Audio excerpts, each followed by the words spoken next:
Hey, kia ora. Helen Brahms here, coming to you live from Surprise in Arizona. Welcome to Before the Dirt Now podcast number 1633. Yay! Tonight we are discovering new horizons. And so we're going to talk about my little journey today, things I've discovered. So I've made one of my goals this year is to learn some new skill each week. And the skills that I'm learning are to help me in my businesses. Yes, you heard businesses. I have several. And so today I got to learning about, now I use a CRM, which is based on Go High Level. And so it's got a thing in there on membership and being able to do courses. And so I thought, well, this is pretty cool. So I've got this course, which is, what do we call it? Conquering Challenges. And it's a 4-module course. There's about 20 videos in it. And so we're putting it together with using the CRM system that I have. And so I figured, why not? Hang on. Sorry, Zeffie's decided it's playtime. Bring it in. If you hear any crunching, she's got a toy fish, which has a squeaker in it, and it's got crinkle stuff in its fins, and she's decided it's playtime rather than be quiet, mum's on the airtime. But anyway, so back to learning. And so I've got the initial portion of it set, and I'm one of those that are like, I have to get in there and fiddle to learn things. I'm very kinesthetic with learning. So it's like, show me how to do it, watch me do, let me play.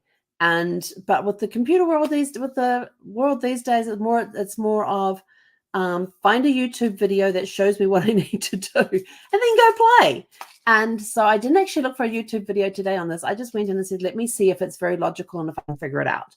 So I have the opening shell portion done and completed. And now I'm working on getting module 1 uploaded. So I'm like thinking, this isn't too bad. It's very intuitive right now. I don't have any questions. If I do, they have a really good little support thing there with all these different, where you go to, this is what I'm doing, and you go down and look for the thing, and some of them have little videos with them. And so I have that available to me if I need it. But I'm having fun playing. So I've got the opening portion, I've got the shell done. Now we're going in and we're filling in the information in the blanks. So, why learn something new each week? Well, first of all, it broadens your perspectives. When you're exploring new areas, you start to see the world through different lenses and things. It enhances your understanding, so you're more empathy, tolerance, and more nuances of complex issues. So when you're looking at these sorts of things, you're broadening your horizons. When you travel, you broaden your horizons because you're experiencing new cultures. You're seeing different you see different religions. You're introduced to different things, but because of the way of the culture of the country, what are their religions, what are their political beliefs, and you get exposed to those. So you're broadening your horizons, which makes you more understanding of cultures out there as well. Instead of, when you don't understand, that's when you tend to form more of an uneducated opinion. Now, I'm not going to get into any political things or anything about culture or anything like that, except to say, just learn to understand. Just learn their culture, to understand their beliefs, their system. You may not agree with it, and that's okay. There are a lot of people out there, a lot of friends I have, and some of the things they believe in, I don't believe in what they believe in, and that's okay. That's their beliefs. That's their life. They live how they want to live. They may be doing some things I don't agree with, but that's okay. It's not my place to judge them. It is my place to be a friend, to understand as best as I can. If I don't understand something, ask. That way I can learn. You can enhance your creativity when you're learning new things, because you might learn a different technique, a different way of doing something. You've been doing something boom, boom, boom, boom, all this way. And all of a sudden you learn a technique and boom, you've got a whole world open to you. So I like my arts and crafts, and I'm not the greatest artist out there. I'm pretty, it's some pieces come out good, some pieces don't. But then somebody introduced me to digital art and AI art, and I am having a blast with that.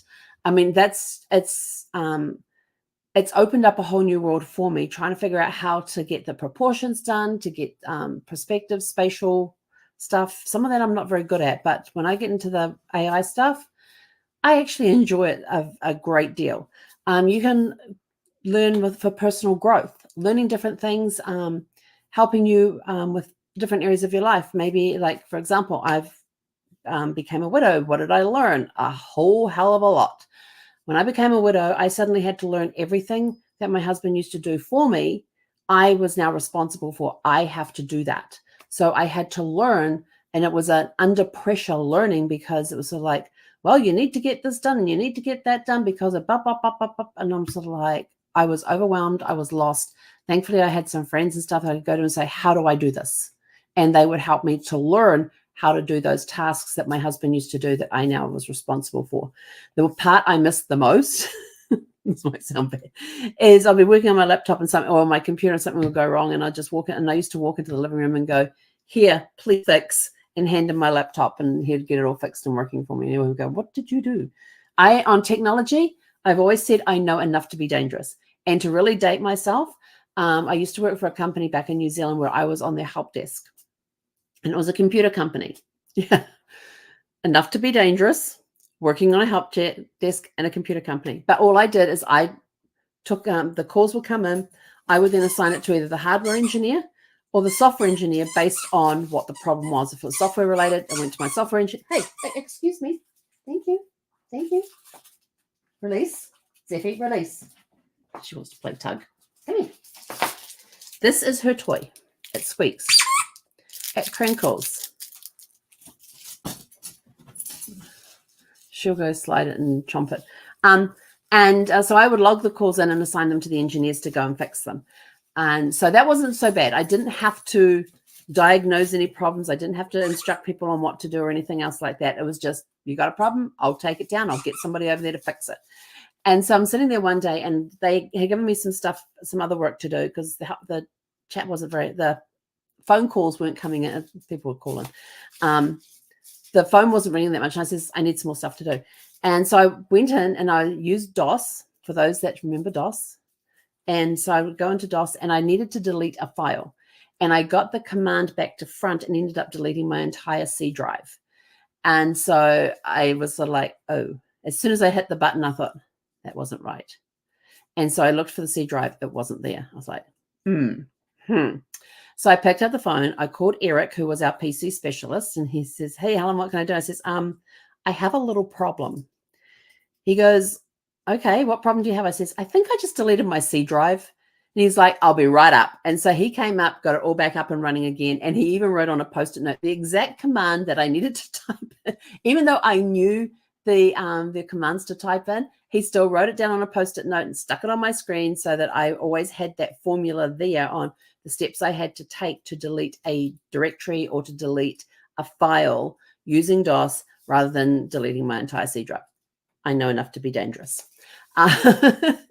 But when you learn, it increases your adaptability as well, because by learning different environments, cultures, technologies, anything that's going on, AI is coming out now, as out there now, and it's all the big hot button right now, and people are sort of like shying away from.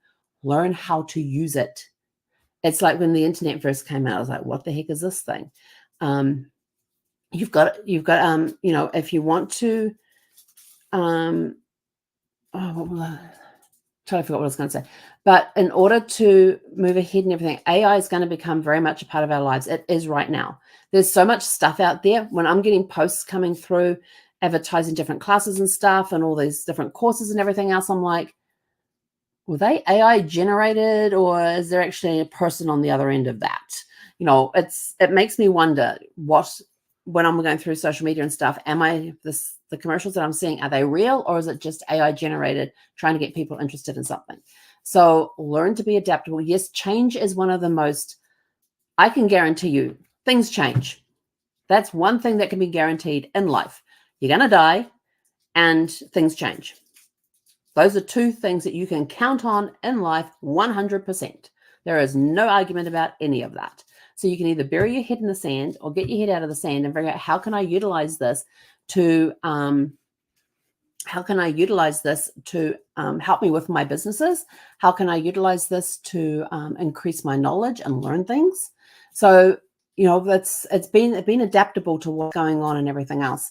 It's flexibility, and it increases important, and being flexible is very important in these days with how fast technology is moving. It will help improve your confidence as well. All of a sudden it's like, oh, I can now do this in the CRM system. Yes, I've got a new skill. Have I used it again? Absolutely. I learned a new skill. I learned how to do a newsletter in my CRM system. What do I do? Every week, every Friday, that newsletter goes out every week, every Friday since I think it was the beginning of September. I've been doing a weekly newsletter every single week. And I do it all through my CRM system. I taught myself I figured out how to make one. And now I utilize that skill every single week. I'm also learning in Canva as well. Canva, I'm really good with putting the pieces together to get the images that I want to use. But there's a whole nother side to Canva. A couple of weeks ago, I learned how to bulk create. And I was like, this is really cool. I can get I can pre-plan my social media posts, put them into this bulk creator thing, and boom, it's done. Yes, love it. And the way I learned that is that I got on YouTube and I said, how do I create a faceless YouTube channel? And I found this 8 to 9 minute video that gives you all the instructions. I went through it in 5 hours because I would pause, go do what the step was. Sometimes I had to rewind to see what the step was. Maybe I missed a click or something because they're moving the mouse around, so I slowed it down a little bit. But it took me 5 hours. But at the end of the 5 hours, I had 530 prompts for 530 riddles. I had a template made up in Canva. I had created 30 of those 530 riddles into the little short videos. And I had 15 of them uploaded to YouTube, to a faceless YouTube channel. And I thought, this is so cool. And all of a sudden, the creativity comes in and sort of like, boom, boom, boom, these ideas just start flowing with how I can use that for future learning, for future projects and everything else. So now I have a mind map of taking this idea of bulk creating. What else can I go ahead and bulk create? And how can I do that? And so it's been very helpful with that because I learned it. It's enhanced the creativity. I'm now coming up with more ideas. It improves my confidence with doing stuff because I now know how to do that. I understand it. So if I'm talking to somebody and they're explaining it to me, I can now turn around with confidence and say, oh, that's awesome. Now, when I was doing it, it showed me this. Is there another way that I can do that? So taking what I have learned and learning on top of that as well. Learning is a lifelong thing. I remember being a teenager back in New Zealand, and for a couple of weeks during one of the school breaks, I went and stayed at a farm. It was a chicken farm, and we were getting up at like 5 o'clock in the morning, and I was there to help the wife. She had 3 kids. Was it 3 boys and a girl or 2 boys and a girl? I'm trying to remember. I can't remember. I know she had a little girl that was a baby.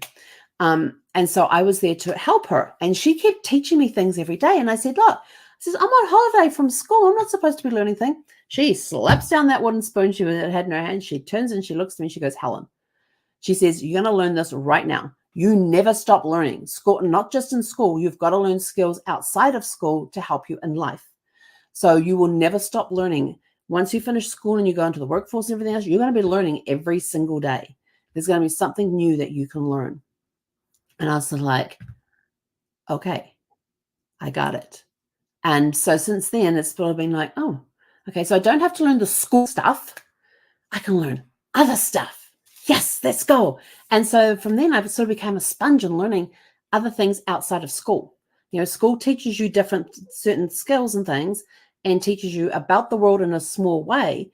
But now I had the confidence to go out there, learn more, get more, and suddenly ideas just started coming and things like that. And it was just like a whole new world, You don't.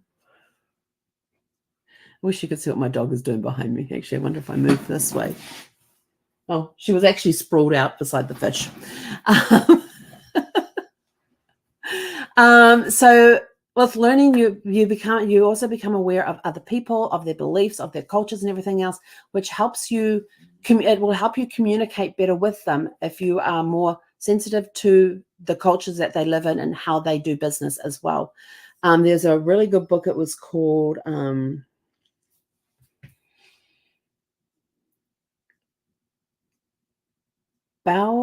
was it? Bowel Shake. No, it had 3 words. It was about this thick. And it was one that we used to use when I was working with Marriott. And it had all these different, it had all the countries in the world and how you would greet people. So if you were at a networking event, how would you greet people in different countries? Do you bow to them? Do you shake their hand? Do you kiss them on the cheeks? How do you do the greeting thing so that you were prepared when you went traveling, that you knew how to greet people, how people greeted each other, and you weren't offended if somebody suddenly came up and started kissing you on the cheek. It's like, what the heck? You just met me. Well, that's how they meet, It's called Bell Shake.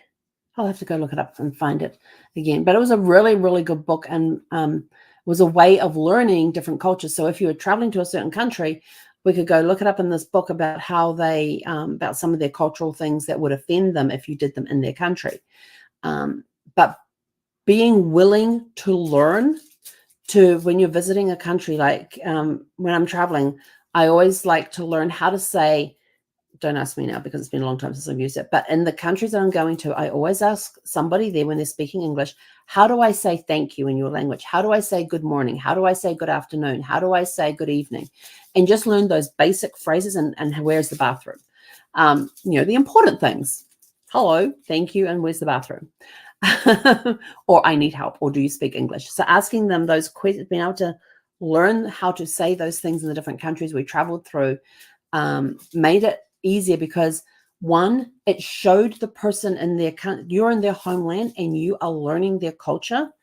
The fact that you're asking them how to do something within their own country shows that you're more open to learning about their culture, and they appreciate that. And I will tell you this, there is a difference between a tourist and a traveler. So a tourist is somebody who just, those people. They stick out a mile. They come in, they've got the loud shirts on, they've got the cameras around their neck, they're taking photos all over the place. They're doing all the tourist spots. They don't care about the other bits. They want America in whatever country they're in. Trust me, I have seen this. When I have traveled, I have experienced this, watching people do this when people come in and they're sort of like, oh, I just want a burger and fries. I don't know if that accent was very good or not. I don't know. Sorry if I offend anybody with it. And that's all they wanted. They just wanted American food in another country. And I'm like, oh my gosh, there's so much great food. And we're in Prague at the time. And when I was in Budapest, our hotel room looked down to where at the beginning of the lines for the trams, where the trams came out, and across the road from us was a McDonald's. And I said to Brad, I said, we are not going there. But it was interesting watching all the people go there. And then when we went down outside, you could hear some of the Americans go, oh my gosh, thank God they've got some food we can eat. And I look at Brad, he looked at me and went, obviously they're tourists. We got on the tram. We went down to the market in Budapest, which is this humongous big building, which has fresh produce in there, fresh meats, fresh spices and herbs and spices and bacon. And I will tell you, the bakery things, really, really good. But you would go in there and you could buy your meals there. You could get stuff to take home and cook that day. It was just such an amazing place to be. And when you go past the bakery, the smells, oh my gosh. They had these they had beautiful window displays and everything else, and fresh baked goods. And we went down there one time and we went up to one of the restaurants there and asked them, we're in Budapest, and what would be a typical breakfast that you would have in Budapest? And they told us, and I says, okay, can we get that? But just on mine, leave off the onions because I'm actually allergic to onions. And they understood that. But the fact that we wanted to, that I obviously wasn't from town. Brad wasn't from town with our accents. I'm not sure what mine was, like a mix between an American Kiwi accent. It's really funny. I go back to New Zealand and they say I sound American. But when when I come back from New Zealand, yeah, there's no American accent on there. But what was funny is I'd go down there and Brad would have an accent because I would very quickly tune in back to the Kiwi accent. But, we were there and we asked them, what is a typical breakfast in will be a typical breakfast here in Hungary. And so they told us, and was like, okay, that sounds good. Can we try that? And they're like, okay. And if we had any questions about some of the food and stuff, we asked them. I said, but I am allergic to onions, so please make sure there's no onions in there. And they're like, okay. And so we came out. They had this beautiful breakfast. The food was amazing. And yet when we get back to the hotel, all we can hear are the Americans walking into McDonald's going, oh, thank goodness we've got some food we can eat. And I'm like, you know what Brad and I did every night? Every night we would catch we had a 72-hour pass in Budapest, which allowed us unlimited transportation throughout their transportation systems, on the buses, on the trams, on the trains. The trolleys. We had unlimited access to all of their transportation while we were there in town. So we would walk out of the hotel, go hop on the train, go down to the square where the Christmas markets were, and all the locals would be there. There'd be very few tourists, if any. And there were a lot more booths open at the Christmas market in the evenings. And what was really cool is that they had these big, long picnic tables. And there were just people just sitting around these tables. We had no idea what they were saying. So we would get our food and we would go and sit and just sit on this table, and we would just listen. And we had no clue what they were saying, but you could tell by the pitches and the tones and the voices if they were joking around, if they're having a serious conversation, if they're just having a fun conversation. You could hear the jokes going backwards and forwards, the ribbing going backwards and forwards. You could understand that side of it without actually understanding what they were saying. But just to be in that environment, to be able to absorb that, I mean, that's one of those things I love to learn when I'm traveling, is just to go and just blend in as best I can. Now, I didn't speak the language, and I had a problem at one booth. And the whole time we were in Europe, I had one issue only, where I didn't understand what the girl was telling me. And so this woman came over and she says, excuse me, she said, I speak both languages. May I assist you? And I said, thank you. That would be great. And so she interpreted. They had this fish sandwich on display, but it had onions in it. And I said, I wanted the fish sandwich, but without the onions. Could they do that? And so the girl got it all taken care of, stayed while the transaction was done and everything else. And I got my beautiful fish sandwich. And I tell you, it was an incredible fish sandwich. But our first night down there, Brad decides to go and find some dessert. So I stay at the table where we're sitting. He goes off and he comes back. And he said, I looked on the board. He says, I couldn't understand what was on the board, but they had a word there that looked like chocolate. So I got that. And it says, okay. And when we went back later on to this bakery stand there, underneath in very small print, it had white chocolate apple strudel. And I will tell you, that was the best strudel that I have ever had up to, I still haven't found a strudel that's better than that. And I am not a white chocolate fan. I am a huge chocoholic. I love my dark chocolate.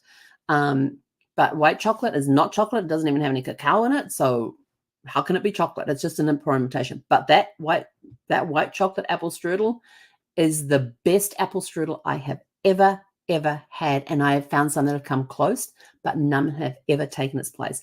I had a piece of that strudel every night that we were in Budapest. It was incredible. It was amazing. And we went to the Christmas markets every night just so I could have my apple strudel. But it was really good. But, while we were there, when you're in it as a traveler, you want somebody who wants to blend in. You want to learn the culture.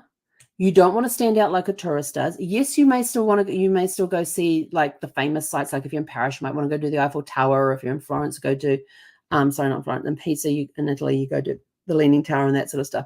But most of the time, you are just wanting to live like a local. You want to shop where the locals shop. You want to absorb the culture around you. And that's what a traveler is. A tourist, they will stick out like a sore thumb anywhere, anytime. And so it was kind of interesting when we were on the river cruise, how many were tourists and how many were travelers. And it was very obvious to see the difference with them. But it was also a very enriching experience because we got exposed to a few different cultures there. And the Christmas markets, I have to tell you, were just incredible. I love those things. And I love going along and seeing the local artisans were there with their wares that they had made specifically for, they work on these wares all year for Christmas. Their Christmas is their biggest selling time, and they come out. And if you go in the evening when the tourists aren't there, there's a lot more booths open.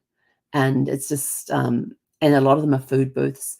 And we had the freshest potato chips that you could ever want. They had this comb thing that stuck in the end of the potato, and the comb thing was stuck to an electric drill, and the electric drill was mounted on this pole. and they would turn it on and push it down, and it would go through the slicer. And if you've ever done an apple corer, and with the apple cores that do the slicing at the same time, same principle, but it's just done with an electric, and you just go, and then you pick up that whole potato, because it would now be one spiral thing, drop it in a fryer. It takes about 2 minutes to fry. He takes it out, passes it to the guy next to him, who then seasons it, wraps it into a paper cone, and hands it to you. And they are working in a booth where they are a little more than shoulder width apart. And basically they have enough room to turn, do the potato thing here, put it in the fryer, put it here. The other guy then picks it up, turns this way. They didn't have a lot of room to move. This was a tiny, tiny booth, but I would tell you that was the best potato chips I have ever had. And I said afterwards to Brad, I says, damn, he goes, after we left, and we were in Prague at the time, I says, dang, he goes, what? And I says, I should have got a video of that, because my dad would have loved that setup. So we've had to describe it to him a few times. We couldn't show him how it all worked and everything. But, so back to learn. So, trying the local cuisine is a good way to do that. Listen to the locals, talk with the locals as best you can, and ask them how to say thank you, hello, thank you, and where's the bathroom? And can you help me? Do you speak English? Asking those questions for that. Let's see, what else can we do with learning? We can career advance. You can increase your businesses.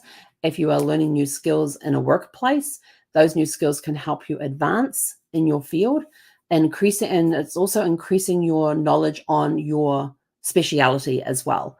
I'm always learning when it comes to genealogy, learning new things, going different places. I've got different courses that I go and do. We've got Roots Tech coming up, which I'm attending virtually. And I've got International Genealogy and Historical Research coming up in July. And there's a few others that are coming up in between now and then as well. So I'm always looking for ways that I can improve my genealogical skills, finding new researching techniques, different ways of reporting things, different programs that can help with the research, all of that sort of stuff. It can help enhance your social skills by learning how to communicate better with others. That can help you as well. And then you've got the joy of discovery when it comes to learning things. Like I'm having so much fun learning a different thing each week. When I learned how to create the bulk create videos and create the Faceless YouTube channel, I was like, this is so cool. And of course, then the creative brain starts going, and the mind map came out, and we mind mapped all these different ideas and things. And so now we're working on some of those ideas from that. Some of them we won't do, some we will do. And then learning today how to start putting together a course inside my CRM system and customer relation management system, for those that don't know what it is. And it has this portion where you can have memberships, you can do courses. I'm just like, this is really cool. And so once I get it down, once I get one up, now I can start putting up others as well. And there's going to be a lot that's going to be coming in this year to do that. So get out there, get learning. What things do you like to learn? When you're discovering new horizons, what sort of things do you want to discover? You may have a hobby that you have that you're always looking to improve your hobby, to improve your skills in your hobby, or to improve your knowledge with your hobby. It could be that you like to do wood turning. Maybe you go to workshops on different techniques that you can use on the lathe to help you create different things. So you're always out there learning. I love to learn. It's not even one of my top 5 strengths. I mean, if you've ever done the Strengths Finder, my learning is like not in I don't even think it's in the top 20. I have to go back and have a look, but I know it's not in the top 5 or the top 10. But anyway, we got to get out of here because I can smell my pork loin that I'm roasting right now, and it's almost time to pull it out of the oven. So I'd love to stay and chat with you guys longer, but I have to go and pull my roast pork out of the oven. But anyway, go out there. Leave comments below about how you like to discover your new horizons. What areas do you like to discover new horizons in? What are some of your favorite hobbies and interests that you have that you like to read as much or watch as much or learn as much as you can about that particular interest? Leave them in the comments below. And with that, you guys go and have a super fantastic sparkling evening. Thank you for tuning in. Greatly appreciate everybody who comes in and watches these every day. And if you want to see the recordings, they're always put up on YouTube. So the recordings are always there and available for you to go and see those as well. So go out, have a super fantastic sparkling evening, and we'll catch you guys back here tomorrow evening at 6 p.m. Pacific. Hei konera.